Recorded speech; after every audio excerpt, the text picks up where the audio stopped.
Le dépistage a un grand intérêt, d'abord pour se rassurer, puisque dans un certain nombre de cas, ce dépistage étant négatif, il est assez fiable pour dire qu'il n'y a pas de problème. Et dans un petit nombre de cas, pour permettre le diagnostic soit de polypes précancéreux avant que ça devienne un cancer, soit de cancer. Vous serez informé de ce résultat positif, soit par la réception des résultats directement chez vous, soit par votre médecin qui recevra également les résultats.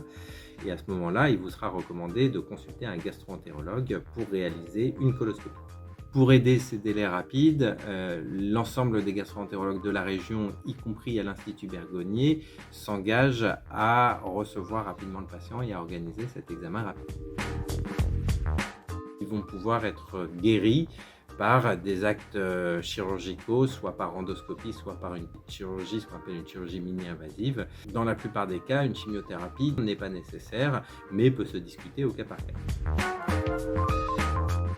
Le cancer colorectal et le cancer de manière générale est rarement héréditaire. Son origine est davantage multifactorielle et environnementale. C'est dans ce cadre que le dépistage organisé est recommandé.